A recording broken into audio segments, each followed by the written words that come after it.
Hello student, जैसा कि आप देख रहे हो कि हम electric field of intensity calculate कर रहे हैं और डिफरेंट चार्ज शेप की वजह से हम ये कैलकुलेशन कर चुके हैं। आज हम एक और नया एग्जांपल लेके आए हैं। इलेक्ट्रिक फील्ड ऑफ इंटेंसिटी की कैलकुलेशन करेंगे हम due to a uniformly charge thin spherical shell.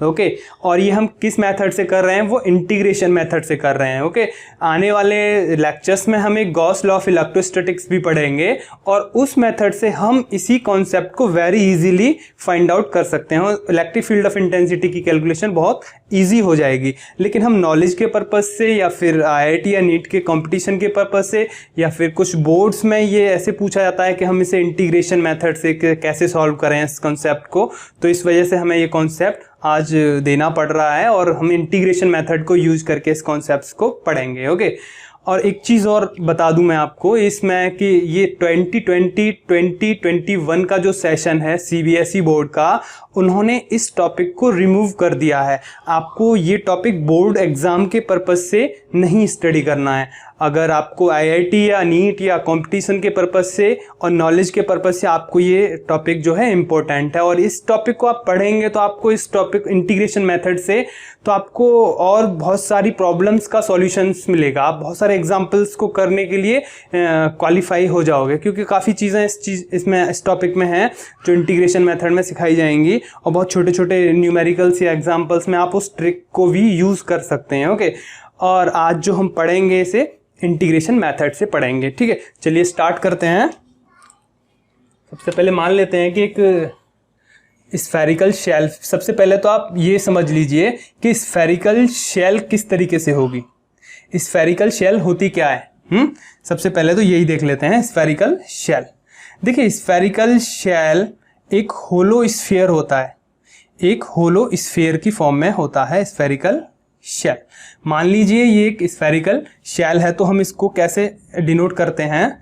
वैसे ये 3D स्फीयर है ना, 3 डायमेंशनल, तो हम इसको इस तरीके से शो करते हैं जनरली।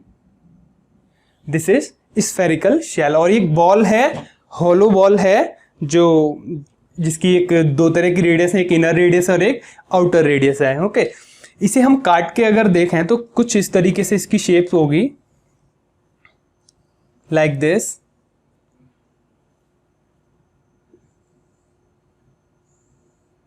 ऐसे समझ सकते हो आप इसे। और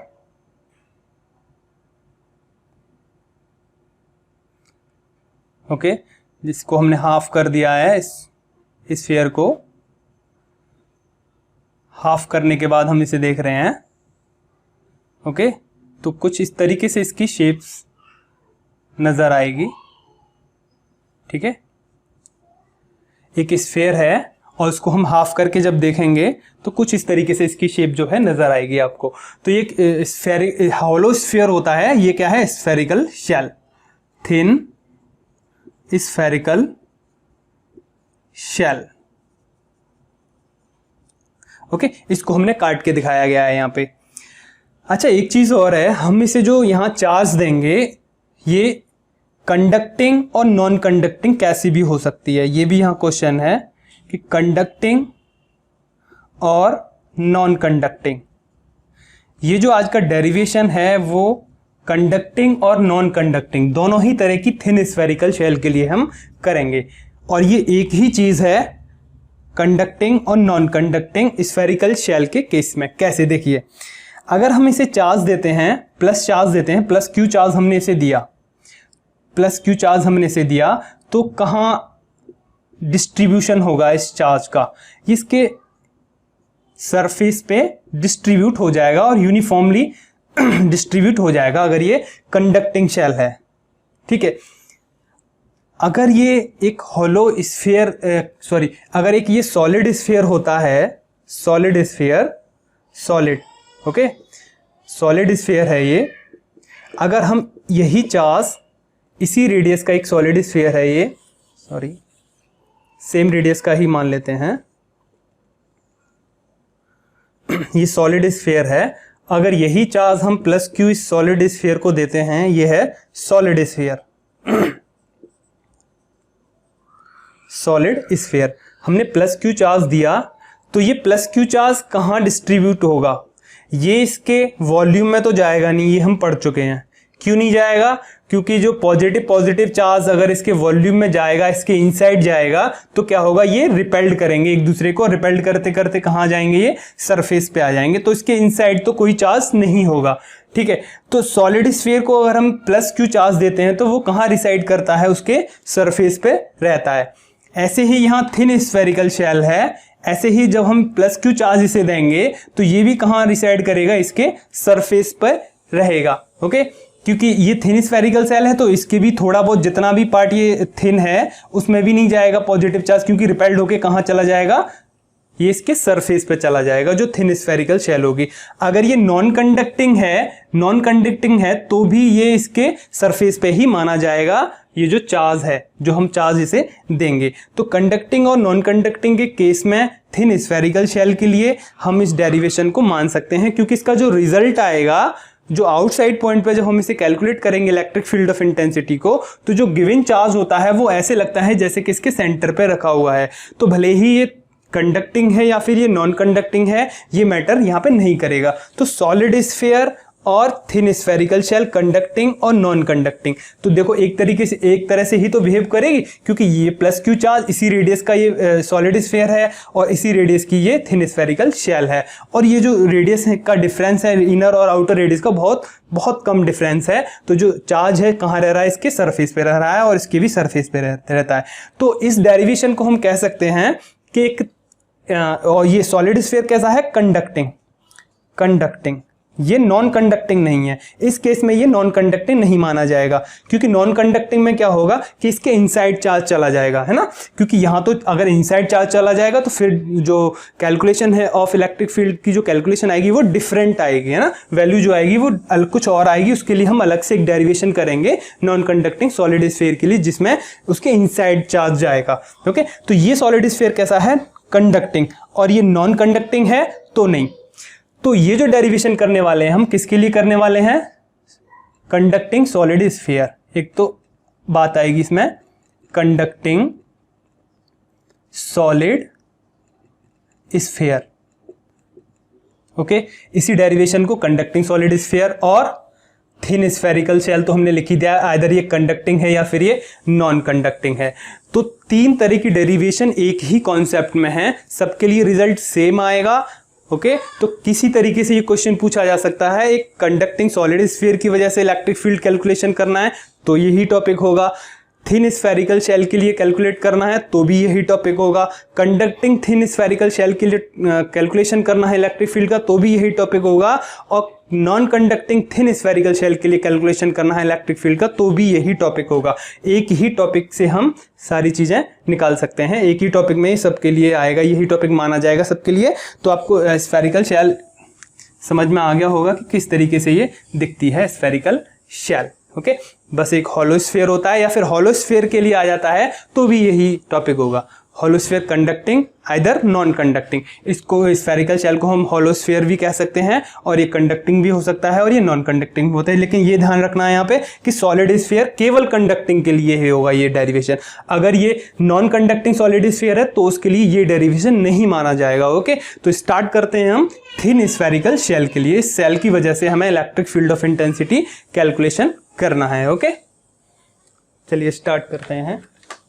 इसे हटा देते हैं फिर से। तो कंडक्टिंग सॉलिड स्फीयर हो सकता है और थिन स्फेरिकल शेल और नॉन कंडक्टिंग शेल हो सकती है। इन सब के लिए हम electric field of intensity calculate करने वाले हैं। ओके, थोड़ा लेंदी होगा ये इंटीग्रेशन मेथड, नॉलेज के पर्पज से इंपॉर्टेंट है, हायर क्लासेस के लिए भी ये इंपॉर्टेंट है टॉपिक। बट ये बोर्ड में आपके जो सिलेबस में है उसमें गॉस लॉ से है, किसी स्टेट बोर्ड में इसे पूछा जा सकता है इंटीग्रेशन मेथड से। ओके, तो चलिए स्टार्ट करते हैं। मान लेते हैं कि ये एक थिन स्फेरिकल शेल मानते हैं, पहले कंसीडर करते हैं हम एक।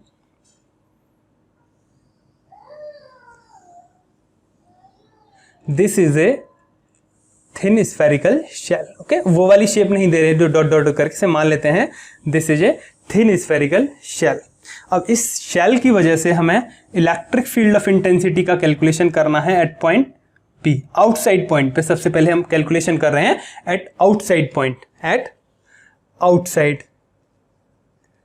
आउटसाइड पॉइंट पे कैलकुलेशन कर रहे हैं।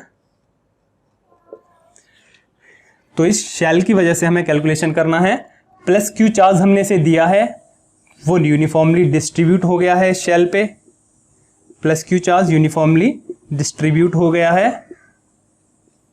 ओके, सिग्मा इसकी सरफेस चार्ज डेंसिटी गिवन है, सिग्मा प्लस सिग्मा। ओके, क्योंकि पॉजिटिवली चार्ज है ये, और प्लस क्यू चार्ज हमने से दिया है यहाँ पे जो यूनिफॉर्मली डिस्ट्रीब्यूट हो गया है। अब देखिए इस बॉल को हम एक बॉल ही मान सकते हैं, एक हॉलो स्फीयर है या फिर एक हॉलो बॉल है। इसकी वजह से हमें कैलकुलेशन करनी है P की।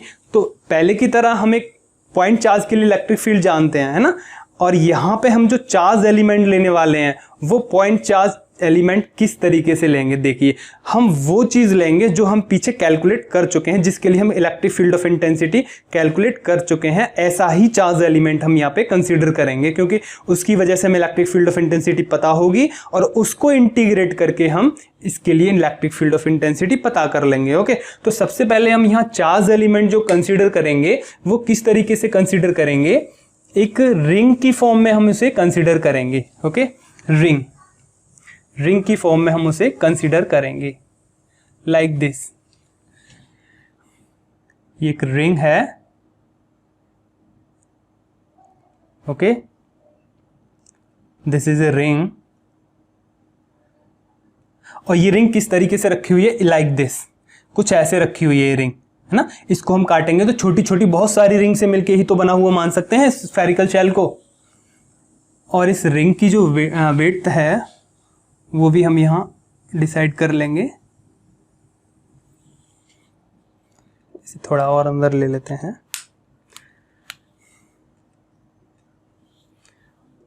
तो ये हमने रिंग कंसीडर कर लिया है, ये है एक रिंग और ये चार्ज एलिमेंट है।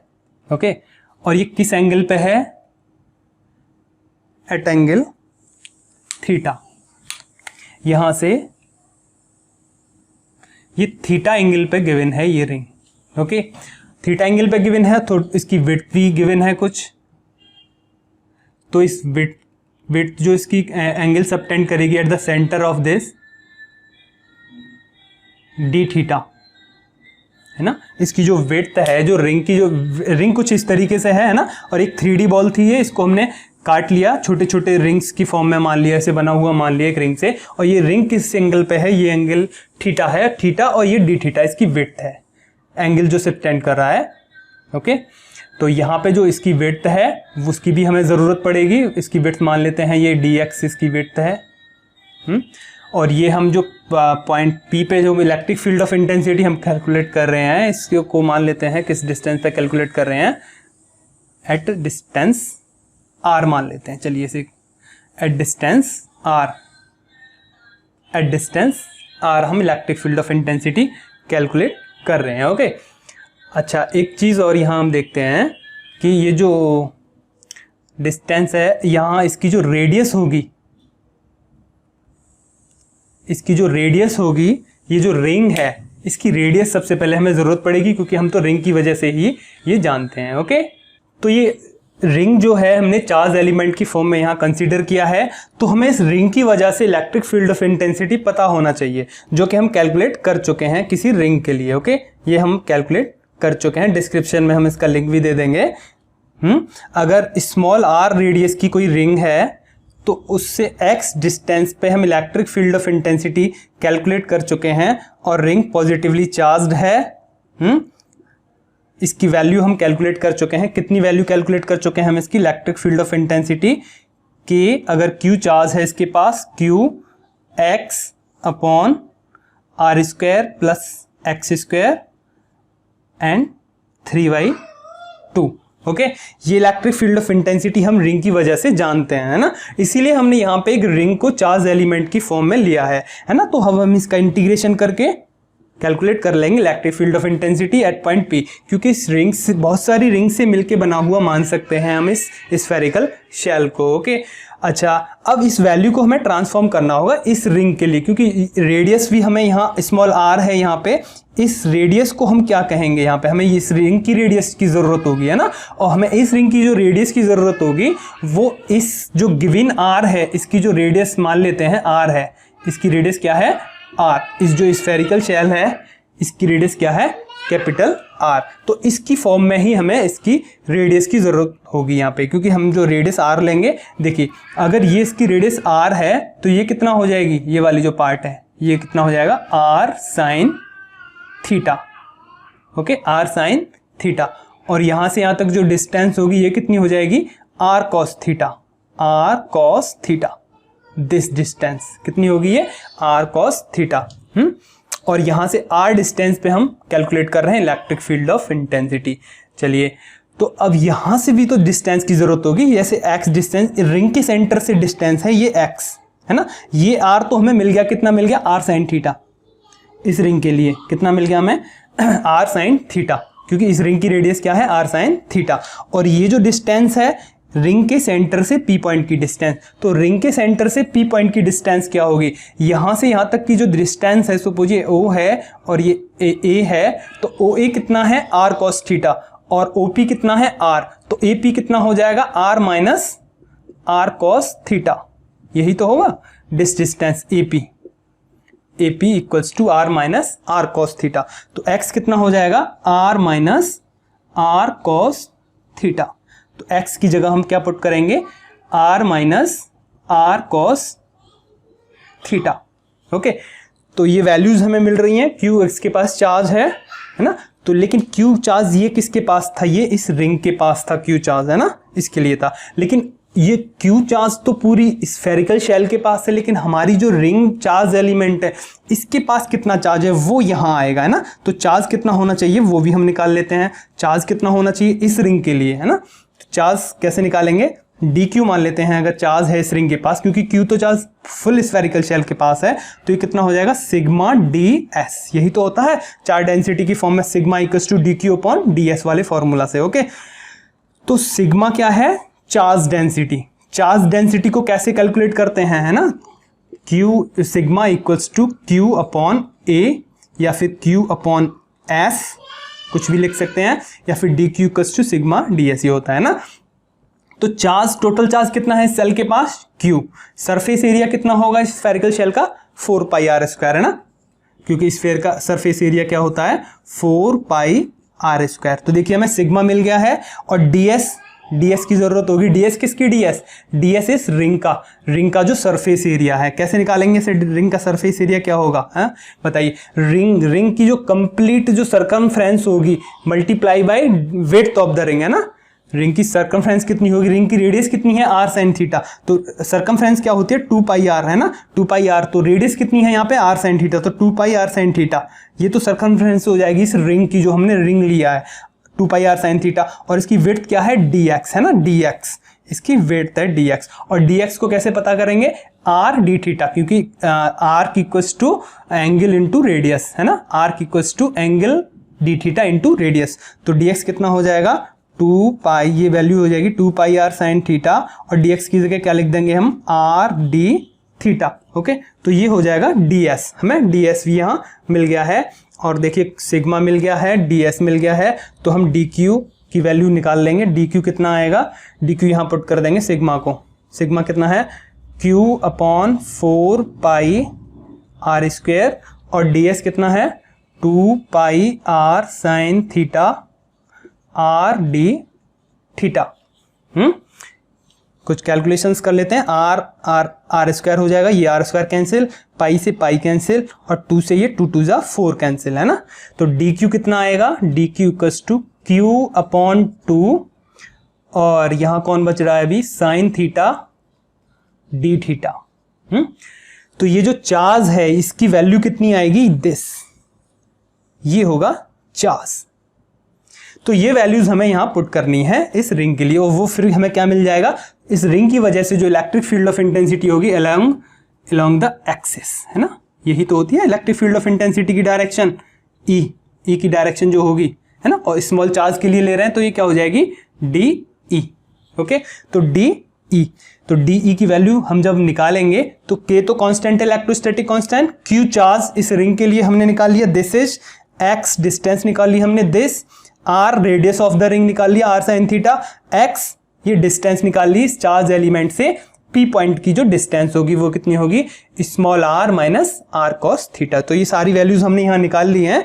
तो डीई की वजह से जो इस charge ring, small charge ring की वजह से जो इलेक्ट्रिक फील्ड ऑफ इंटेंसिटी की वैल्यू होगी वो क्या होगी, डीई। तो डीई कितना होगा, यहां हम लिख देते हैं इस चीज को, डी ई इक्वल्स टू, देखिए के इलेक्ट्रोस्टैटिक कांस्टेंट, क्यू चार्ज कितना है रिंग के पास, this, Q upon 2 sine theta D theta, sine theta D theta, okay, D Q, x is this distance r minus r cos theta, this is capital R, sorry, this is capital R, r minus r cos theta upon r square, this r sin theta, radius of the ring कितना है, r sin theta, r sin theta square plus x, this distance r minus small r minus capital R cos theta और इसका square, और complete का 3/2, इस complete का 3/2। तो इस चार्ज रिंग एलिमेंट जो हमने लिया है इसकी वजह से जो इलेक्ट्रिक फील्ड ऑफ इंटेंसिटी की वैल्यू होगी स्मॉल चार्ज एलिमेंट की वजह से वो हो जाएगी डी ई। ओके, अब बाकी की इन चीजों की तो जरूरत है नहीं, हम इन्हें हटा देते हैं यहां से। तो हमें इस रिंग की वजह से, इस चार्ज एलिमेंट की वजह से इलेक्ट्रिक फील्ड ऑफ इंटेंसिटी मिल चुका है। ओके, चलिए अब हमें क्या करना है, इस रिंग, बहुत सारी छोटी छोटी रिंग से, है ना, रिंग से डिफरेंट रेडियस की होंगी, वो सबको मिला के हमने स्फेरिकल शेल को बनाया है। तो इलेक्ट्रिक फील्ड ऑफ इंटेंसिटी की जो वैल्यू होगी वो क्या होगी, डी ई, इस रिंग का इंटीग्रेशन प्रॉपर लिमिट के साथ। ओके, अब हम इसका इंटीग्रेशन करना है, और लिमिट जब हमें ज़रूरत होगी इंटीग्रेशन के लिए कि किसके रिलेटिव कर रहे हैं, तभी हम लिमिट्स को यहाँ यूज़ कर लेंगे। ओके, चलिए, वैसे थीटा के अबाउट ही चल रहा है फिलहाल। अगर थीटा के अबाउट अगर हम लें तो ये देखिए, ये जो थीटा रिंग है, सबसे पहले रिंग कहाँ मान सकते हैं हम, यहाँ पे, है ना, 0 डिग्री एंगल पे। तो सबसे पहले एक रिंग यहाँ होगी, फिर यहाँ होगी, फिर यहाँ होगी, फिर यहाँ, और एट लास्ट एक लास्ट में रिंग कहाँ बनेगी, यहाँ पे। फर्स्ट रिंग यहाँ बनेगी और लास्ट रिंग यहाँ बनेगी, है ना। तो थीटा कैसे चेंज होगा, 0 से लेके इस तरीके से पाई तक चेंज होगा, है ना। तो लिमिट, चलिए हम यहाँ अगर थीटा की फॉर्म में लेते हैं तो लगा देते हैं, थीटा इक्वल्स टू 0 से लेके पाई तक, ये हो जाएगी हमारा प्रॉपर लिमिट, है ना, upper limit, and this is lower limit. तो इसका हमें क्या कर देना है अब, इंटीग्रेशन 0 टू पाई इस वैल्यू का, है ना, K Q upon 2 sine theta D theta R minus R cos of theta. और ये देखिए, इनको हम ओपन कर लेते हैं इस पार्ट को, तो R square sine square theta plus, इसे भी ओपन कर लेते हैं होल स्क्वायर को, तो small R square plus capital R square cos square theta, है ना, माइनस का साइन आएगा क्योंकि ए माइनस बी का है ये, 2 small R R cos theta, और कंप्लीट का इसका 3/, दिस इज 2, 3/2, दिस इज 3/2। देखिए, R square sine square theta, R square cos square theta, तो आर स्क्वायर कॉमन आ जाएगा, तो sine square theta plus cos square theta क्या होता है, 1।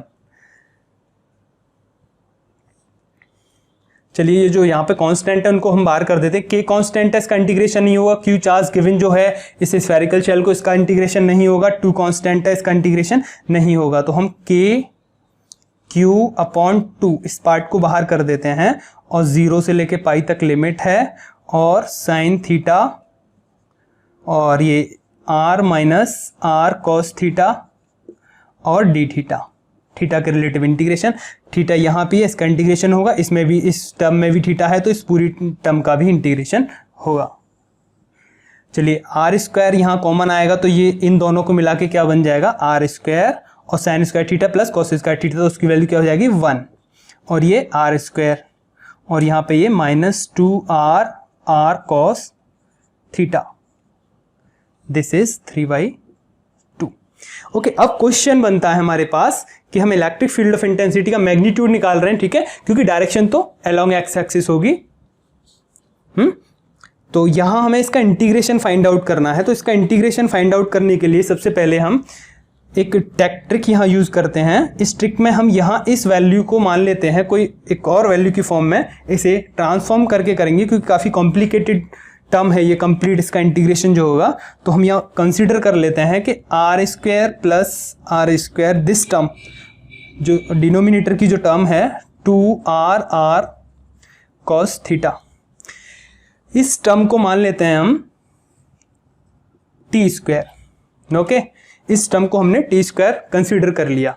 तो हमें जो डी थीटा के रिलेटिव चल रहे हैं तो इसे भी ट्रांसफॉर्म करना होगा, डी थीटा पता करना होगा इस टर्म से। तो डी थीटा पता करने के लिए इस टर्म का डिफरेंशिएशन कर देते हैं, डिफरेंशियल कर देते हैं इस टर्म का, पूरी कंप्लीट इक्वेशन का। तो आर कांस्टेंट है तो 0 हो जाएगा डिफरेंशिएशन, प्लस ये भी कांस्टेंट है 0 हो जाएगा differentiation.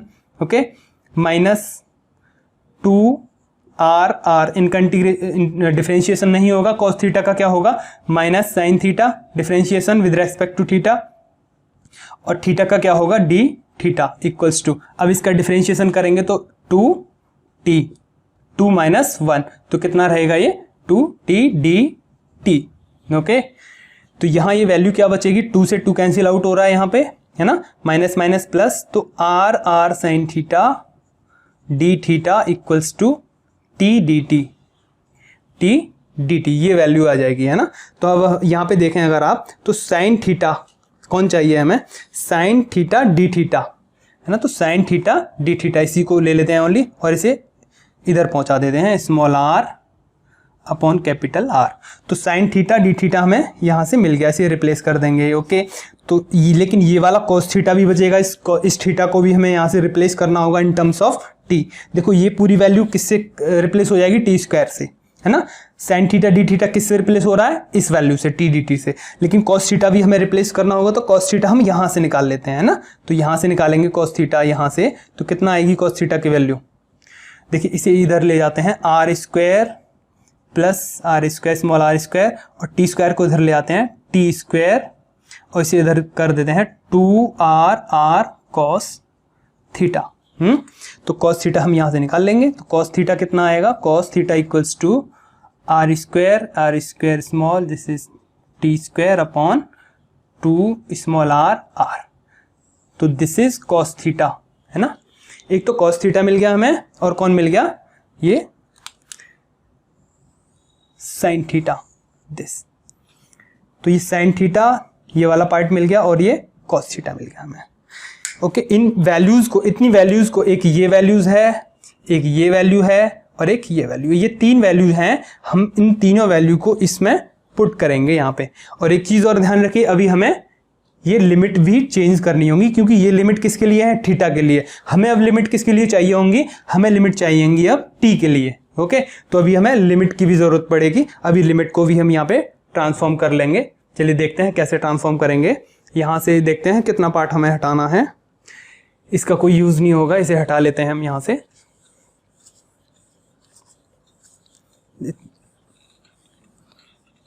Okay, now K Q equals to what, E equals to K Q upon 2। और लिमिट की अभी बात करेंगे, अभी लिमिट नहीं रख रहे क्योंकि टी की ही लिमिट रखेंगे हम। अभी लिमिट निकालेंगे, भी यहाँ से इसे हटाएंगे हम, इन वैल्यूज को इसमें पुट करके फिर हम लिमिट निकाल लेते हैं। चलिए sine theta D theta, sine theta D theta की जगह क्या रखना है हमें, T D T upon small R R, T D T upon small R capital R. Okay, sine theta D theta की जगह हो गया आर, चलेगा यहाँ, आर की जरूरत है हमें, small R minus capital R, और कॉस थीटा की जगह हमें दिस वैल्यू रखनी है यहाँ पे। और ये वैल्यू कितनी है, this is capital R square plus small R square minus T square upon 2 small R capital R, this is okay. और ये थोड़ा बड़ा कर देते हैं इंटीग्रेशन को क्योंकि काफ़ी बड़ी वैल्यू आ रही है यहाँ पे, अपॉन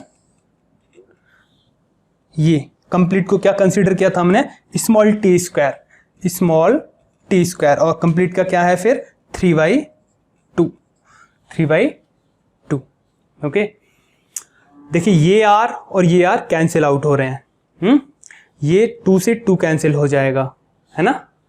तो चलिए इसे और सिंप्लीफाई करते हैं, k q अपॉन 2, अभी लिमिट का ध्यान रखना, अभी हमें यहाँ से लिमिट भी निकालनी है, k q अपॉन 2, है ना। और ये देखिए यहाँ पे जो कांस्टेंट है उनको भी बाहर ले लेते हैं। देखिए स्मॉल r कांस्टेंट है, इसका इंटीग्रेशन नहीं होगा, ले लिया हमने बाहर। कैपिटल R कांस्टेंट है, इसका इंटीग्रेशन नहीं होगा, इसे भी हमने बाहर ले लिया, है ना। बिल्कुल ये इंडिपेंडेंट टर्म है दोनों ही। और इंटीग्रेशन t का इंटीग्रेशन होगा क्योंकि अब t के रिलेटिव चल रहा है इंटीग्रेशन का पार्ट। तो ऊपर कौन बच रहा है अभी, t और दिस टर्म कंप्लीट, है ना। ये कंप्लीट टर्म कितनी है, और देखिए अभी ये t से एक यहाँ पे भी कैंसिल आउट हो जाएगा क्योंकि यहाँ t क्यूब है ना, तो यहाँ एक क्यूब को कैंसिल करेंगे तो क्या बचेगा t स्क्वायर, तो ये t भी कैंसिल हो जाएगा, तो ऊपर वाला t भी खत्म हुआ यहाँ से, तो dt बचेगा। और कौन बचा हुआ है, this is r minus capital R square plus R square minus t square upon small 2r upon t यहाँ पे स्क्वायर, इसे सिंप्लीफाई करेंगे तो हमें ये मिल जाएगा, ओके। अब हम इसे हटा देते हैं यहाँ से, इस टर्म की भी हमें कोई ज़रूरत नहीं है, हमें इतना पार्ट यहाँ मिल गया है ना। चलिए अब हमें लिमिट निकालते हैं। यहाँ पहले क्या थी लिमिट क्या थी, यहाँ पे अभी हमने जो हटाया यहाँ पे थीटा इक्वल्स टू 0 से लेके पाई तक, ओके। तो यहाँ लिमिट निकाल लेते हैं। ये तो टर्म्स हमें मिल चुकी हैं कंप्लीट, इसे भी हटा देते हैं, लेकिन हमने ये कंसीडर कौन किया था, दिस।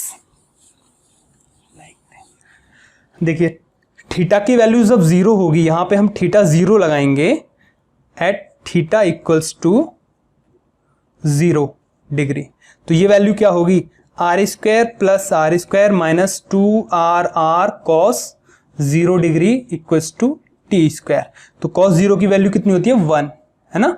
और ये क्या हो जाएगी कंप्लीट, किसका स्क्वायर हो जाएगा, ये r माइनस r का होल स्क्वायर। देखिए ये जो r वैल्यू है, यहाँ से लेके जो r वैल्यू है इसकी रेडियस से तो ज़्यादा ही है, इसीलिए हमने इसको बढ़ा लिया है, माइनस में r किया है। तो हम यहाँ कंसीडर करके चल रहे हैं r is greater than r, क्योंकि आउटसाइड पॉइंट पे निकाल रहे हैं तो r ग्रेटर देन होगा, इसीलिए हमने r माइनस r का होल स्क्वायर माना, इसे small r minus capital R का होल स्क्वायर माना। अगर कैपिटल R बड़ा होता तो हम यहाँ क्या मानते, capital R minus small r का whole square, okay, equals to t square, है ना। तो t इक्वल्स टू कितना होगा, ये स्क्वायर भी हट जाएगा, t equals to r minus r।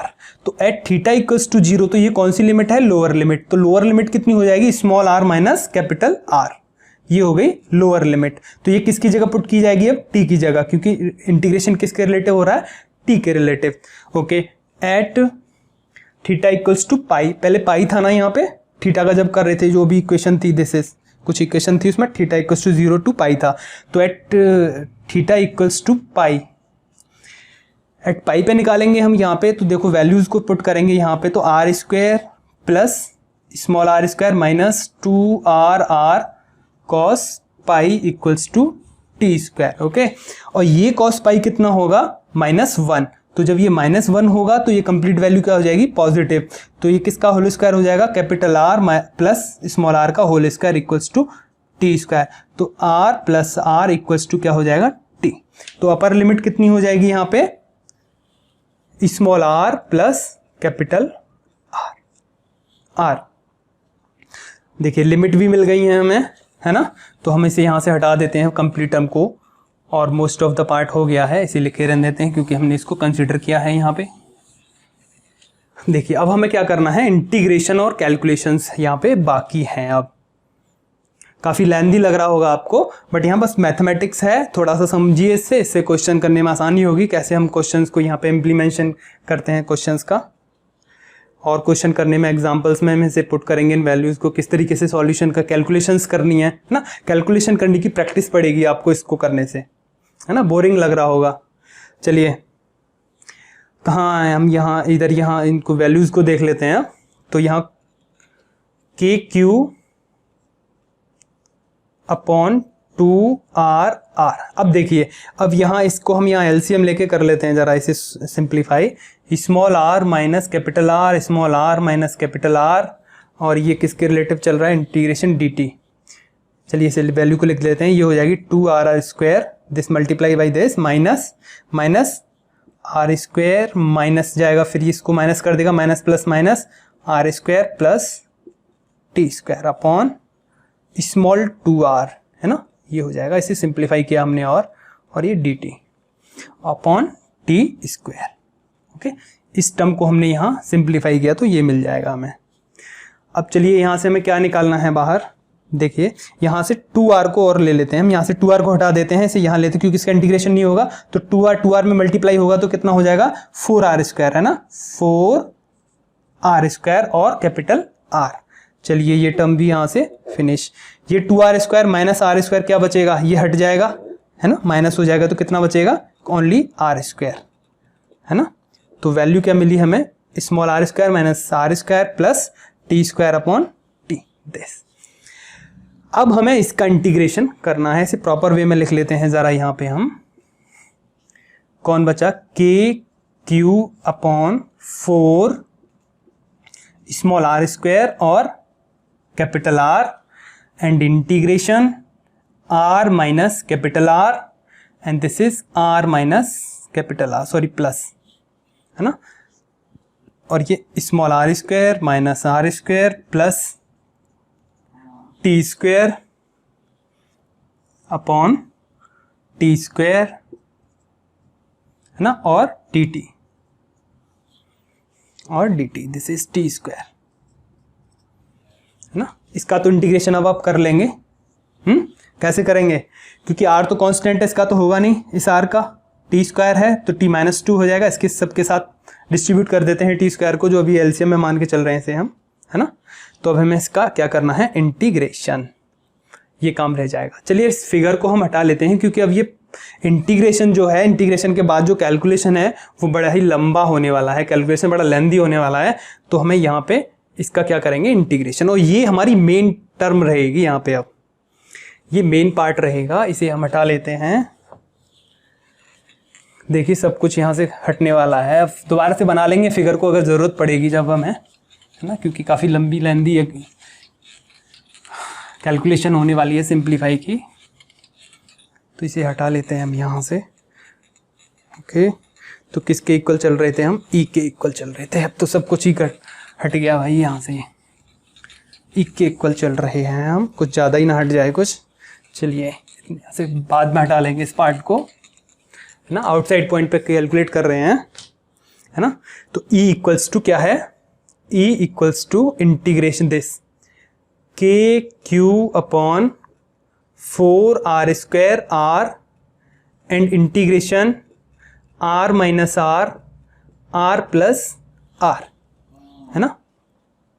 और ये वैल्यू देखिए, इसको सबके साथ डिस्ट्रीब्यूट कर देते हैं, R square upon T square minus R square upon T square plus T square upon T square.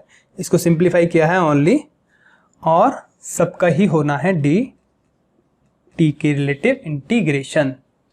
Okay, अब देखिए यहाँ कौन सा फॉर्मूला बनाएंगे हम, आपने पढ़ा होगा x टू पावर n का integration with respect to x क्या होता है, x equals to n minus n plus 1 upon n plus 1 when n does not equals to minus 1। अगर ये है, हम ये जानते हैं फॉर्मूला, है ना, इसको ही अप्लाई करके यहाँ पे हम इसका इंटीग्रेशन करेंगे अब, है ना।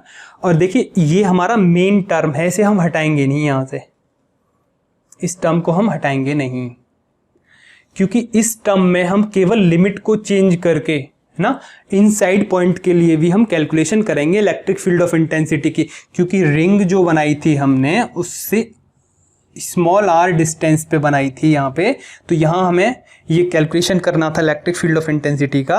तो केवल यहाँ लिमिट्स जो हैं, ये लिमिट को ही हमें चेंज करना होगा ओनली, है ना। और वो लिमिट हमें याद रखनी है, कौन सी थी वो, 0 से लेके पाई तक। ये किसकी लिमिट थी, थीटा की लिमिट थी, ये है ना, थीटा की लिमिट थी, उनको ट्रांसफॉर्म करके हमने ये टर्म बनाई है। अगर ये इसे हम डी थीटा के लिए भी लेते हैं तो भी हम इनको चेंज कर लेंगे, पहले कि वो थीटा के लिए थी पूरी इक्वेशन। अब यह जब हम इनसाइड पॉइंट पे कैलकुलेशन करेंगे इलेक्ट्रिक फील्ड ऑफ इंटेंसिटी की, तो फिर से हमें इस इक्वेशन की ज़रूरत पड़ने वाली है। तो ये इक्वेशन जो है इसे हम स्टैंडर्ड इक्वेशन मान के चलते हैं और इसे हटाना नहीं है, ध्यान रखना है हमें, इसको हटाएंगे नहीं। चलिए अब यहाँ कैलकुलेशन और इसका इंटीग्रेशन, इतना पार्ट यहाँ पे बचा हुआ है। चलिए, दिस के क्यू अपॉन 4r² r, है ना, और r minus r plus r, तो ये हो जाएगा देखो r² t माइनस 2, इसको ऊपर ले जाएंगे तो -2 माइनस कैपिटल R² और ये भी t माइनस 2 प्लस ये भी ऊपर हो, ये दोनों कैंसिल आउट हो जाएंगे दोनों, यहाँ क्या बचेगा 1, है ना, dt।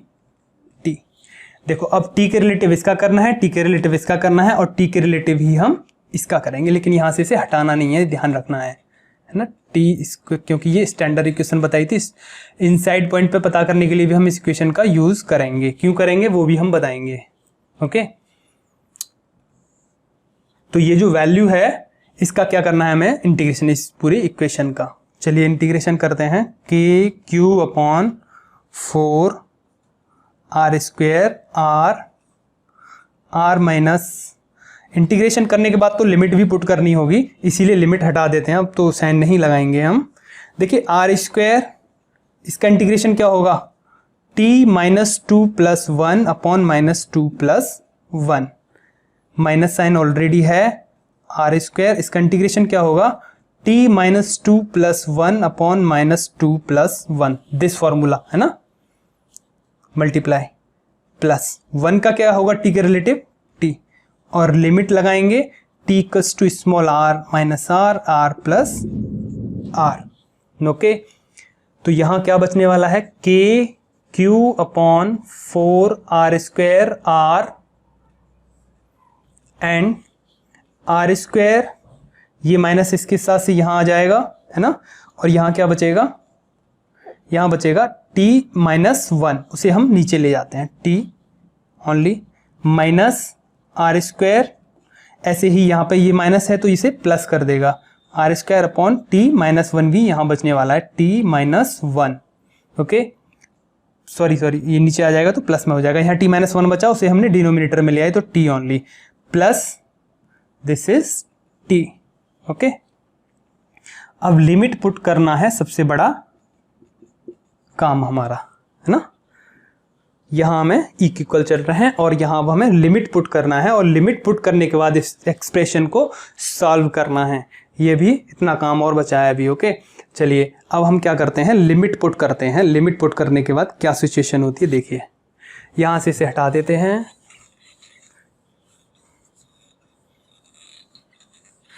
सबसे पहले अपर लिमिट पुट करते हैं हम, उसके बाद लोअर लिमिट पुट करते हैं ना। चलिए, equals to K Q upon 4r² r, upper limit put करेंगे सबसे पहले r प्लस r, किसकी जगह है ये लिमिट, t की जगह, क्योंकि t के रिलेटिव किया था, और ये लिमिट किसकी जगह है, t की जगह, दोनों ही हमें t की जगह पुट करना है, तो यहाँ पुट करना है, यहाँ पुट करना है और यहाँ पुट करना है। सबसे पहले r प्लस r, उसके बाद माइनस लगाएंगे और फिर r माइनस r। ओके, तो चलिए स्टार्ट करते हैं यहाँ पे लिमिट को पुट करना, तो माइनस r² अपॉन t की जगह कौन आएगा, r plus r, small r plus r, plus capital R² upon t की जगह कौन आएगा, r plus r, plus this, और t की जगह कौन आएगा, small r plus r। Okay, तो अपर लिमिट को हमने यहाँ पुट कर लिया। चलिए इसके बाद लोअर लिमिट को पुट करते हैं, तो माइनस आता ही है लोअर लिमिट पुट करने से पहले, तो फिर से t की जगह क्या पुट करना है, r माइनस r, तो इस माइनस r² अपॉन t की जगह कौन आएगा, small r minus capital R, फिर प्लस कैपिटल R² की जगह कौन आएगा, अपॉन t की जगह r minus r, plus t T की जगह कौन आएगा फिर से r minus r। Okay, this. काफी लेंदी हो रहा है लेकिन आपको ये करना है। सॉल्यूशन इसका सिंप्लीफाई, अब क्या करना है, फिर से सिंप्लीफाई करना है। ये तो इसका यहाँ से काम खत्म हो गया। चलिए इसे हटा देते हैं यहाँ से। अब चलिए कैलकुलेशन करनी है अब हमें। काफ़ी लेंदी कैलकुलेशन है ये। के Q upon 4r square r and देखिए ये इस हम ब्रैकेट को हटाएंगे यहाँ से, ये ब्रैकेट हटाते हैं तो ये माइनस इसके साथ आएगा तो क्या कर देगा इसे प्लस। ये प्लस क्या हो जाएगा माइनस, ये प्लस क्या हो जाएगा माइनस, और ये माइनस क्या हो जाएगा प्लस, है ना। तो ये स्मॉल r और ये r कैंसिल आउट। ओके, चलिए यहां हमें वैल्यू क्या मिलेगी अब, ये r और ये r मिलके कितने हो जाएंगे 2r, और इसे प्रॉपर वे में लिख लेते हैं minus r square upon r plus r square upon r plus this r square upon r minus capital R square upon r minus r this plus 2r, ये r और एक ये r, है ना। इसका हमें कैलकुलेशन करना है। अब चलिए कैलकुलेशन करते हैं। के Q upon 4r square r, LCM ले लेते हैं यहाँ पे हम कितना r प्लस r और r माइनस r, तो ये कैंसिल आउट होगा इसके साथ, है ना, डिवाइड होके। तो ये minus r square multiply by this small r minus capital R, फिर ये प्लस r प्लस r, ये कैंसिल आउट और ये इसका मल्टीप्लाई इसके साथ r स्क्वायर और ये r minus r plus this और दिस, ये कैंसिल आउट और इस r स्क्वायर का मल्टीप्लाई इसके साथ r प्लस r माइनस का साइन, और ये स्मॉल r माइनस r वाला पार्ट कैंसिल आउट हो जाएगा, और ये r स्क्वायर और ये small r plus r plus 2r, और ये दोनों ही आ जाएंगे, है ना, कैलकुलेशन में small r plus r and r minus r। Okay, चलिए आगे चलते हैं। इसे हटाते हैं यहां से। अब हम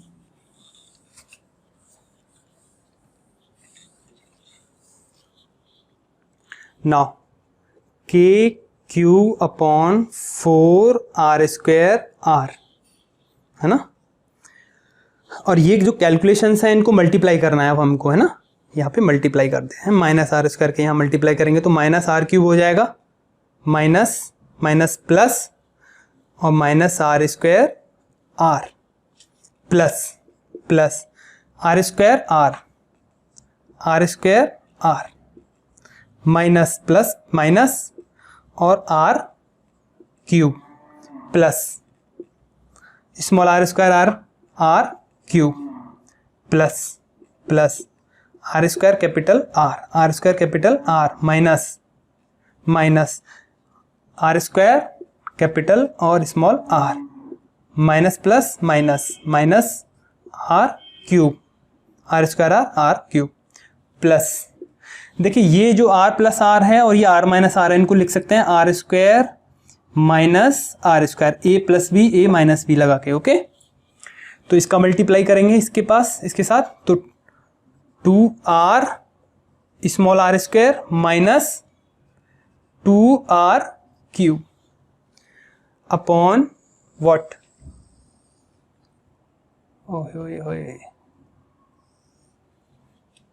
दिस, ये a plus b a minus b क्या हो जाएगा r square minus capital R square. Okay, चलिए इसे भी हटा देते हैं, इसका भी काम फिनिश। अब ये कैलकुलेशन हमें यहां पे करना है। चलिए के Q upon 4r square r, है ना। देखिए ये आर क्यूब और ये आर क्यूब कैंसिल आउट हो रहे हैं, है ना। और कौन कैंसिल आउट हो रहा है, देखिए ये आर स्क्वायर आर और ये r square r cancel out हो रहे हैं, और तो कोई नहीं बचा कैंसिल आउट होने के लिए। तो बाकी की टर्म को हम यहाँ लिख लेंगे। तो स्मॉल आर स्क्वायर आर एक ये रहा, और कहीं है क्या, एक ये रहा स्मॉल आर स्क्वायर आर। तो कितना हो गया ये 2 स्मॉल आर स्क्वायर आर। ये दोनों फिनिश, इनका काम फिनिश। ये कैंसिल आउट हो ही गए। यहाँ माइनस आर क्यूब और माइनस 2r क्यूब कितने हो गए, -4r क्यूब। तो ये भी काम खत्म, इसका भी काम खत्म और इसका भी काम खत्म। कौन बचा यहाँ पे, +2r, this is are square, है ना। बाकी की सारे finish.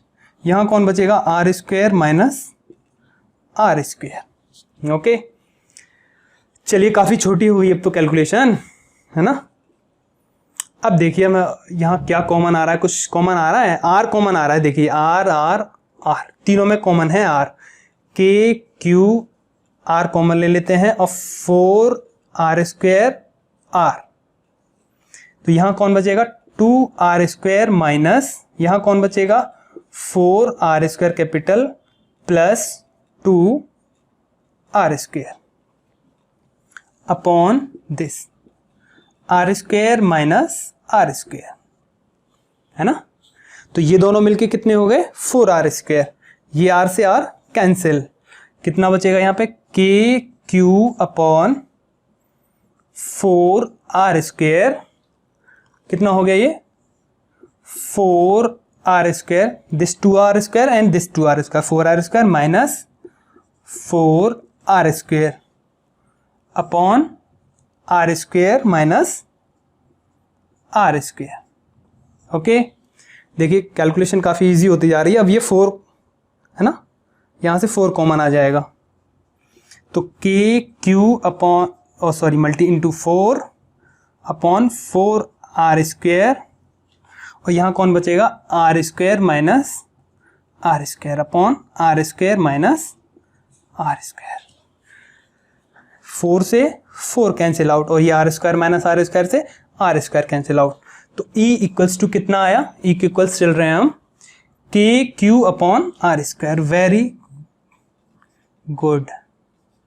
Okay, how very good कैसे, दिस इज द वैल्यू। आप देखिए अब this is the value of electric field of intensity, है ना। अब बाकी की चीजें हटा देते हैं हम यहाँ से, एक तो इसे रखेंगे अपने पास और बाकी की कैलकुलेशन को हटा के फिर से फिगर ड्रॉ कर लेते हैं, क्योंकि हम फिगर से हम समझने वाले हैं कि हमने जो इलेक्ट्रिक फील्ड ऑफ इंटेंसिटी की जो वैल्यू निकाली है एट आउटसाइड पॉइंट, उसको एनालिसिस करते हैं जरा। ओके, एनालाइज करते हैं उसे।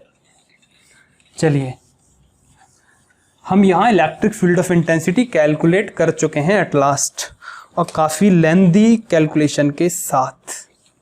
इंटीग्रेशन मेथड है, काफ़ी लेंथी है। अब देखिए एक गॉस लॉ ऑफ इलेक्ट्रोस्टैटिक आएगा आगे, चुटकियों में ये सॉल्व हो जाएगा क्वेश्चन, है ना। इतना लंबा क्वेश्चन नहीं करना पड़ेगा, बट फॉर नॉलेज हम इसे करें। कई बार पूछ लिया जाता है इंटीग्रेशन मेथड, है ना, किसी वो बोर्ड में, है ना। ऑल ओवर इंडिया में काफ़ी बोर्ड हैं, स्टेट बोर्ड, तो स्टेट बोर्ड में कहीं पे भी ये पूछा जा सकता है कि इंटीग्रेशन मेथड से कैसे हम कैलकुलेशन करेंगे। तो हमने आज इंटीग्रेशन मेथड से कैलकुलेशन किया।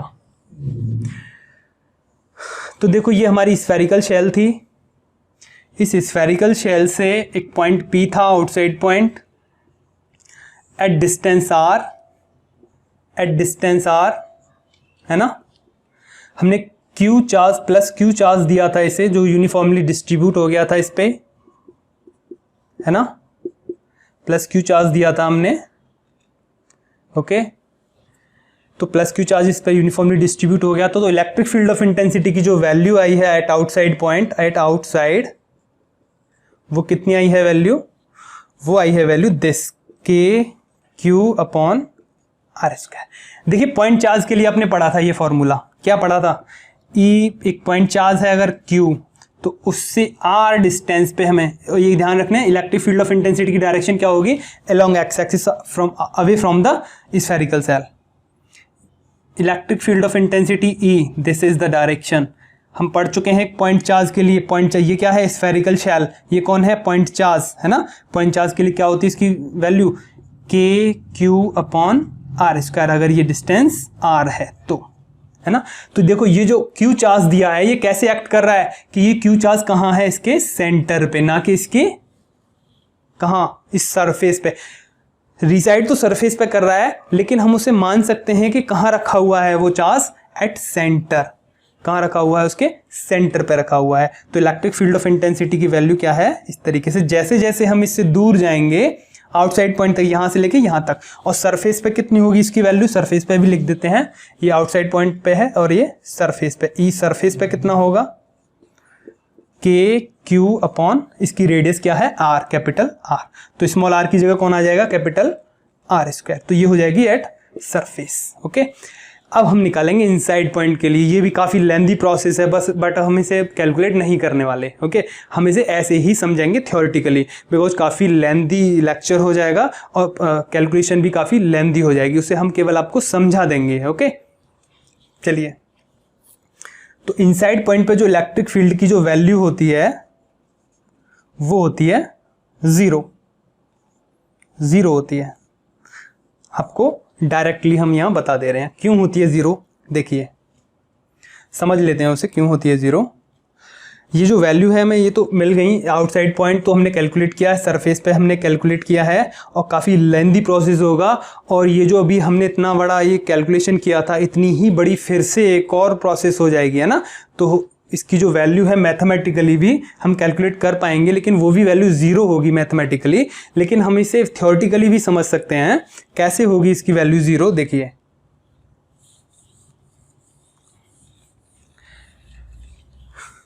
ये रिंग के हमें कहाँ पता करना है, अब हमें इनसाइड पॉइंट पता करना है, स्फेरिकल शेल के इनसाइड में,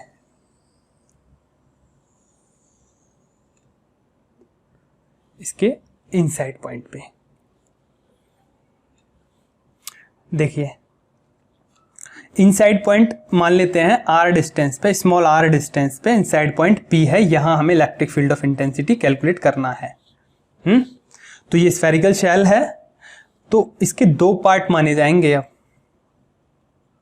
2 पार्ट में डिवाइड, क्योंकि कुछ शेल्स तो इस साइड में बनेंगी, है ना, कुछ शेल किस साइड में बनेंगी, राइट साइड में, यहां पे बनेंगी कुछ शेल, जो रिंग जो हमने कंसिडर किया था पिछले उसमें, है ना, लास्ट में हमने कैलकुलेट कैसे किया था, रिंग माना था हमने, रिंग एलिमेंट। तो ऐसी बहुत सारी रिंग बनेंगी यहां से लेके और यहां तक, है ना, यहां से लेके और इस पॉइंट तक बहुत सारी रिंग बनेंगी। तो इस रिंग की वजह से जो इलेक्ट्रिक फील्ड ऑफ इंटेंसिटी होगी, इस रिंग की वजह से किधर होगी इसकी डायरेक्शन, दिस, यही तो होगी इसकी डायरेक्शन, इस रिंग की वजह से जो इलेक्ट्रिक फील्ड ऑफ इंटेंसिटी होगी।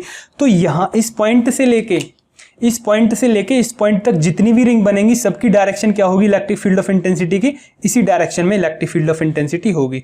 तो एक तो हो जाएगी electric field of intensity due to right side of the spherical shell, है ना, और एक कुछ रिंग बनेंगी इस डायरेक्शन में, है ना, यहां से बनना स्टार्ट होंगी और कहां तक बनेंगी, यहां तक, है ना। कैसे बनेंगी, देखो, यहां से सेंटर से लेके सबसे पहली रिंग कहां बनेगी, एक रिंग बनेगी यहां पे, कैसे बनेगी वो देख लीजिए, राइट साइड वाली जो रिंग बनेगी सबसे पहली रिंग यहां बनेगी, है ना, एट दिस पॉइंट। यहां जो रिंग बनेगी इस पॉइंट से ले रहे हैं हम इलेक्ट्रिक फील्ड ऑफ इंटेंसिटी, तो इस रिंग की वजह से जो डायरेक्शन होगी वो क्या होगी, अवे, है ना, away from the this centre, है ना, इस डायरेक्शन में। ऐसे ही एक रिंग यहां बनेगी, उसकी वजह से क्या होगी डायरेक्शन, दिस। एक और रिंग, लास्ट रिंग कहां बनेगी, at point this. Last ring यहां बनेगी तो उसकी वजह से भी जो डायरेक्शन होगी इलेक्ट्रिक फील्ड ऑफ इंटेंसिटी की वो भी क्या होगी, अवे फ्रॉम द रिंग, है ना। तो एक इलेक्ट्रिक फील्ड ऑफ इंटेंसिटी होगी due to right part of the spherical shell, और एक इलेक्ट्रिक फील्ड ऑफ इंटेंसिटी की वैल्यू होगी इस डायरेक्शन में, और एक की होगी लेफ्ट साइड में। ये राइट पार्ट की वजह से और this is left side part की वजह से, है ना, ड्यू टू लेफ्ट। अब देखिए यहां पे हम जो कैलकुलेशन करेंगे, अगर आप मैथमेटिकली कैलकुलेट करते हैं तो ये आप डिफरेंस निकालेंगे, इसका डिफरेंस निकालेंगे यहां पर और इसे कैलकुलेट करेंगे, वो आ जाएगा E net value of electric field. इस तरीके से कैलकुलेट करेंगे। अब लेकिन क्वेश्चन बनता है कि इनको कैलकुलेशन कैसे करना है, ई राइट और ई लेफ्ट की जो वैल्यूज हैं इनको कैलकुलेट कैसे करना है। देखिए यही इक्वेशन यूज होगी, अगर आप मैथमेटिकली पूछते हैं तो यही इक्वेशन यूज होगी, और इसी इक्वेशन में केवल आपको लिमिट चेंज करनी पड़ेंगी। लिमिट चेंज करनी पड़ेंगे केवल टी के लिए चाहिए लिमिट हमें, लेकिन हम तो थीटा के लिए जानते हैं ना लिमिट। देखो यहां पे जब हम इसकी वैल्यूज लिखेंगे, सबसे पहले हम किसके लिए लिखेंगे, राइट वाले पार्ट के लिए। राइट पार्ट के लिए जो इलेक्ट्रिक फील्ड ऑफ इंटेंसिटी होगी हम उसे कैसे लिखेंगे, देखिए इसी इक्वेशन को यूज करेंगे हम, और कैसे लिखेंगे उसे, k Q upon 4 are square r. Mathematically चलो बता ही दे रहा हूं मैं, लेकिन कैलकुलेशन आपको करनी होगी उसकी। देखो दिस लिमिट अभी हमें यहां कैलकुलेट करनी है, अभी लिमिट यहां पुट करेंगे, और ये complete value this r square upon T square minus are square upon T square plus 1 और डी टी राइट साइड के लिए, और ऐसे ही माइनस साइड के लिए भी निकालेंगे हम। लिमिट्स ही चेंज होंगी only, minus K Q upon this 4 are square R, and यहां एक और वैल्यू आएगी what, R square upon T square, यही minus are square upon T square plus 1, और किसके रिलेटिव, डी टी, है ना, डी टी। अब चाहिए कौन हमें, लिमिट, है ना। ये लेफ्ट साइड की वजह से है और ये राइट साइड के लिए। डिफरेंस क्या होगा, लिमिट का, नहीं तो ये जीरो वैसे ही हो रहा है पार्ट, ओके। लेकिन अब लिमिट कैसे लगाएंगे आप, सबसे पहले देखिए लिमिट कैसे लेनी है हमें। लिमिट के लिए फिर से यहाँ ड्रॉ करते हैं फिगर को, अभी आपने समझा था इसे, फिर से एक बार समझिए लिमिट को कैसे लेंगे।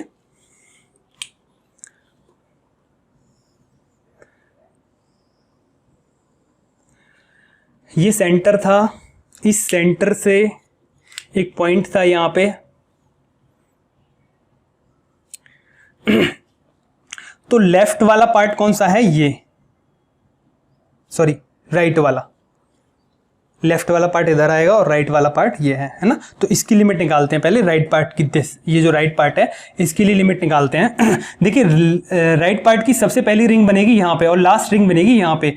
तो जो थीटा हमारा स्टार्ट हुआ था, तो थीटा कहाँ से स्टार्ट होगा, 0 से लेके थीटा तक, यहाँ तक, है ना, यहीं तक तो जाएगा, 0 से लेके थीटा तक। ये एंगल कितना होगा, थीटा। तो इस वाले पार्ट के लिए जो थीटा की लिमिट होंगी वो क्या होंगी, theta equals to 0 to theta, है ना, 0 टू थीटा। अभी थीटा को निकाल लेंगे हम, कितना आएगा थीटा, है ना।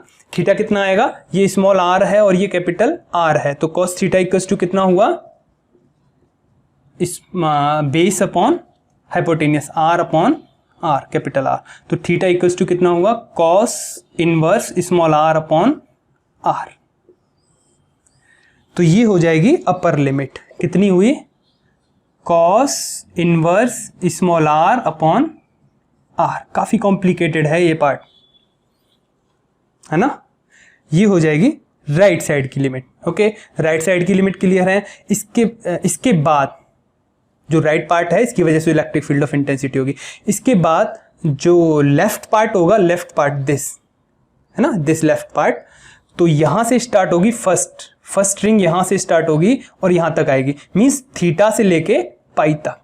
लास्ट रिंग यहां बनेगी, वो कहां पे बनेगी, पाई पे। यहां से एंगल कितना होगा, पाई। तो theta to pi, theta to pi. तो इसकी लिमिट क्या होंगी, theta to theta equals to pi, है ना। तो टी की लिमिट अभी चेंज करनी पड़ेंगी अभी हमें। ये थीटा की लिमिट है, थीटा इक्वल्स टू 0 से लेके, थीटा इक्वल्स टू 0 से लेके theta equals to cos inverse r upon r. ऐसे ही यहाँ पे थीटा से लेके पाई तक। अब इनको टी की फॉर्म में चाहिए, ये लिमिट किसकी फॉर्म में चाहिए, अब हमें टी की फॉर्म में चाहिए। अब हमने पीछे एक इक्वेशन देखी थी जो टी से जिसने लिमिट को ट्रांसफॉर्म किया था, याद कीजिए आप इक्वेशन। वो इक्वेशन क्या थी जो डिनोमिनेटर में आई थी, जिसको हमने टी स्क्वायर माना था, क्या थी वो, I think r square plus are square minus 2, आप वीडियो को बैक करके देखिए, 2r cos theta equals to T square, मुझे याद है, दिस वॉज द वैल्यू। इसी से हमने लिमिट को चेंज किया था, है ना, टी की जो लिमिट फाइंड आउट की थी। अब देखिए टी की लिमिट कैसे फाइंड आउट करेंगे हम यहाँ पे। ये आपको काफ़ी कॉम्प्लिकेट लग रहा होगा, ये वाला पार्ट जो है, इसे हटा देते हैं यहाँ से। This E right minus E left, ये ध्यान रखना, ई राइट माइनस ई लेफ्ट, ये राइट पार्ट है और ये लेफ्ट पार्ट का है ना। राइट पार्ट ये मेरा राइट और मेरा लेफ्ट, जब मैं इधर देख रहा हूं तो मेरा राइट और ये लेफ्ट, ऐसे माना है मैंने, है ना। तो देखिए यहाँ पे जो लिमिट होंगी वो हम कैसे लेते हैं, अब चलिए, 0 थीटा इक्वल्स टू 0, जब यहाँ थीटा इक्वल्स टू 0 लगाएंगे at theta equals to 0 degree, तो R square plus are square small और 2r cos 0 की value 1 equals to T square, है ना। तो टी की लिमिट कितनी आ जाएगी,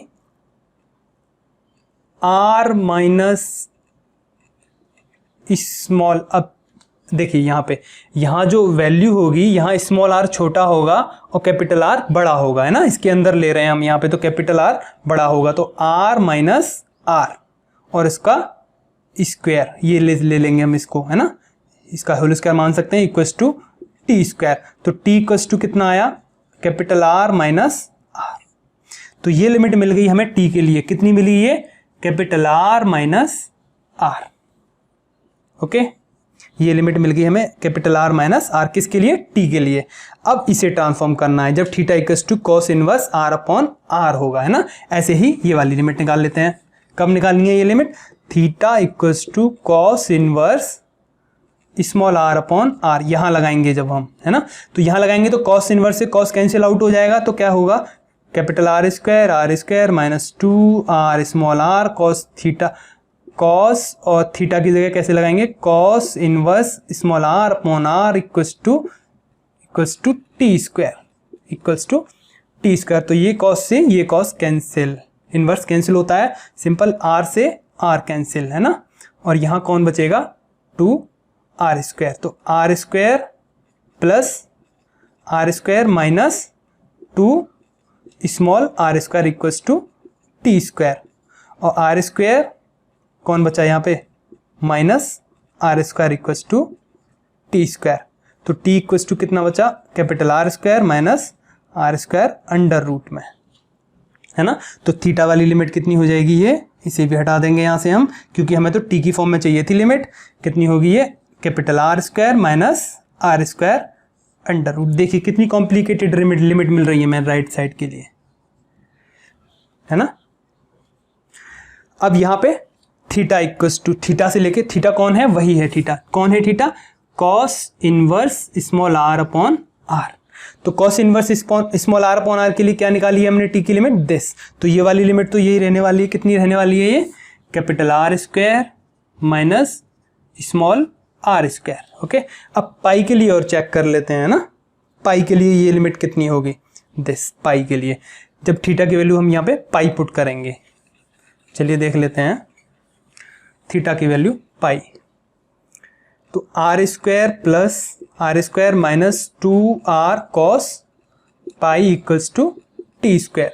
कॉस पाई की वैल्यू कितनी होती है, -1, तो ये क्या हो जाएगा, प्लस, तो r square plus r square minus 2r, तो minus minus plus equals to T square, तो ये कितना हो जाएगा, r प्लस r का whole square equals to T square, तो t इक्वल्स टू कितना हो जाएगा, r प्लस r, तो ये वाली लिमिट कितनी हो जाएगी पाई की जगह, कैपिटल R प्लस R।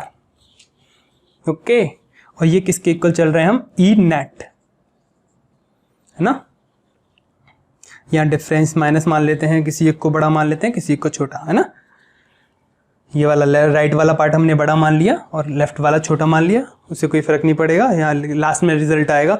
तो आपको ये कैलकुलेशन करनी है, ये काफ़ी लेंथी कैलकुलेशन होगी, इसका इंटीग्रेशन करना है, इस पार्ट का इंटीग्रेशन करना है, फिर आपको अपर लिमिट पुट करना है, फिर माइनस करके लोअर लिमिट पुट करना है, ऐसे ही यहाँ अपर लिमिट पुट करना है, फिर माइनस करके लोअर लिमिट पुट करना है ना, जैसे लेंथी कैलकुलेशन की थी अभी हमने। तो यहाँ ई नेट की जब आप इस एक्सप्रेशन को करेंगे तो ई नेट की वैल्यू आपको 0 मिलेगी। ये मैं कैलकुलेशन करके नहीं दिखाऊंगा क्योंकि काफ़ी लंबा वीडियो हो जाएगा ये, है ना। तो t इक्वल्स टू ये लिमिट मिल गई, तो यहाँ पे ई नेट की वैल्यू आपको मिल जाएगी, है ना। तो यहाँ ई नेट कितना होगा 0। तो इनसाइड पॉइंट पे जो इलेक्ट्रिक फील्ड ऑफ इंटेंसिटी होगी उसकी वैल्यू क्या होगी, 0 होगी वैल्यू, है ना। इसको हम थ्योरेटिकली भी बता रहे थे कि थ्योरेटिकली हम इसे कैसे समझ सकते हैं। थ्योरेटिकली अगर आप समझना चाहें इसे तो कैसे समझेंगे, एक ग्राफ भी समझना है अभी हमें इसका, है ना, ग्राफ भी समझना है इसी का। देखिए थ्योरेटिकली मैं बता रहा था आपको, ऐसे समझ सकते हैं आप इसे, प्लस चार्ज है ना, प्लस चार्ज इस यूनिफॉर्मली डिस्ट्रीब्यूट है ना। अब देखिए इलेक्ट्रिक फील्ड ऑफ इंटेंसिटी अगर हम यहाँ इस पॉइंट पे लें, सेंटर पे ही ले लें, इस चार्ज की वजह से उसकी डायरेक्शन क्या होगी, अवे, लाइक दिस, और इस प्लस की वजह से क्या होगी, this electric field of intensity, है ना, ई और ई। तो क्या है, ये बराबर हैं दोनों ही वैल्यू, तो क्या होगी, इन 0, क्या हो जाएगी वैल्यू 0। ऐसे ही ये वाला चार्ज और इसके करस्पॉन्डिंग ये चार्ज, तो ई और ई, तो सेंटर पे हम निकाल रहे हैं 0। ऐसे ही एक ई इधर होगा तो एक ई इधर होगा, तो सेंटर पे क्या आ रही है वैल्यू 0। ऐसे ही कोई साइड में अगर कोई पॉइंट होता है, अगर यहाँ इस पॉइंट पे हम पता कर रहे हैं सेंटर से इलेक्ट्रिक फील्ड ऑफ इंटेंसिटी की वैल्यू, है ना, पॉजिटिवली चार्ज ये स्फेरिकल शेल है और इस पॉइंट पे हमें इलेक्ट्रिक फील्ड ऑफ इंटेंसिटी पता करना है, तो ये दो पार्ट हैं इसके, एक लेफ्ट पार्ट, एक राइट पार्ट और एक ये लेफ्ट पार्ट, है ना। तो यहाँ जो इलेक्ट्रिक फील्ड ऑफ इंटेंसिटी जो इस पार्ट की, जो इधर वाला पार्ट है लेफ्ट पार्ट, इसकी वजह से डायरेक्शन ये होगी इलेक्ट्रिक फील्ड ऑफ इंटेंसिटी की, और ये वाला जो पार्ट है राइट पार्ट, इसकी वजह से इधर होगी direction of electric field of intensity की जो डायरेक्शन होगी। लेकिन आप एक चीज़ देख रहे हैं कि यहाँ जो हम इलेक्ट्रिक फील्ड ऑफ इंटेंसिटी पता कर रहे हैं, ये डिस्टेंस, यहाँ पे देखो काफ़ी सारी रिंग्स बनेंगी, है ना, इनकी वजह से जो इलेक्ट्रिक फील्ड ऑफ इंटेंसिटी होगी। तो इधर काफ़ी ज़्यादा है चार्ज है, इधर चार्ज ज़्यादा है, इधर चार्ज कम है, लेकिन इधर चार्ज जो ज़्यादा है उसकी डिस्टेंस भी ज़्यादा है, तो डिस्टेंस ज़्यादा होती है तो इलेक्ट्रिक फील्ड ऑफ इंटेंसिटी कम होती है उसी के कंपैरिजन में। लेकिन यहाँ पे चार्ज कम है तो ये डिस्टेंस भी कम है, इस पॉइंट पे पी पे हम पता करें, इस पॉइंट से इन चार्ज की सबकी डिस्टेंस जो है, तो ओवरऑल जो इफेक्ट आएगा वो क्या आएगा, 0 आएगा। किसी भी पॉइंट पर जो हम इलेक्ट्रिक फील्ड ऑफ इंटेंसिटी पता करेंगे इन साइड पॉइंट पर, वो क्या आएगी वैल्यू, उसकी 0 आएगी उसकी वैल्यू, ओके। तो इसका जब हम ग्राफ ड्रॉ करेंगे तो कैसे ग्राफ ड्रॉ होगा, सेंटर से लेके सरफेस तक वैल्यू क्या होगी इलेक्ट्रिक फील्ड ऑफ इंटेंसिटी की। ये अगर एक स्फेरिकल शेल है तो सेंटर से लेके सरफेस तक 0 वैल्यू होगी इलेक्ट्रिक फील्ड ऑफ इंटेंसिटी की, वैल्यू क्या होगी 0। दिस वैल्यू यहाँ से यहाँ तक क्या होगी वैल्यू 0। अगर हम ग्राफ ड्रॉ करें electric field of intensity E and distance small r में, है ना, तो सेंटर से लेके सरफेस तक वैल्यू क्या रहेगी 0। तो ग्राफ कैसे रहेगा, ये इस तरीके से रहेगा, और इस पॉइंट पे क्या होगी वैल्यू सरफेस पे, this is the maximum value of electric field. क्योंकि जैसे जैसे फिर डिस्टेंस बढ़ेगी तो इलेक्ट्रिक फील्ड ऑफ इंटेंसिटी क्या होगी आउटसाइड पॉइंट पे कम होती जाएगी, क्योंकि r बढ़ेगा तो E आउटसाइड पॉइंट पे क्या होगा, कम होगा। तो वो इन्वर्सली कम हो रहा है ना, स्क्वायर के इन्वर्सली, तो इन्वर्सली स्क्वायर ग्राफ किस तरीके से आता है, इस तरीके से, है ना, ऐसे ही तो आता है। E कैसे चेंज हो रहा है यहाँ पे 1/r² के फॉर्म में, ये लाइक दिस, और r इक्वल्स टू इनफाइनाइट पे 0 होगी, इस वजह से इस ग्राफ को हमने कहीं कोइंसाइड नहीं किया है ना। O और ये एक्स एक्सिस और ये वाई एक्सिस, तो इस तरीके से ये इसका ग्राफ आ जाएगा, है ना। तो आज हमने जो कैलकुलेशन किया इलेक्ट्रिक फील्ड ऑफ इंटेंसिटी की वैल्यू कैलकुलेट, काफ़ी लेंथी कैलकुलेशंस थी इनकी, है ना, तो बट हमने फाइनली कैलकुलेट किया, वो आपको खुद करना है। जो इनसाइड पॉइंट की हमने कैलकुलेशन बनाई थी, यहाँ पे एक इक्वेशन आई थी, आप उसको वीडियो में चेक करके और उसे कैलकुलेशन को खुद करेंगे और इलेक्ट्रिक फील्ड ऑफ इंटेंसिटी पता करेंगे। लेकिन काफ़ी नॉलेज के पर्पज से है अच्छा ये लेक्चर, नॉलेज ले सकते हैं आप, मैथमेटिकली काफ़ी नॉलेज मिली होगी, है ना। लेकिन गॉस लॉ से हम इसे वेरी इजीली और बहुत छोटे से ही वीडियो में हम इसे कैलकुलेट करेंगे, ओके। आज के लिए इतना ही, थैंक यू।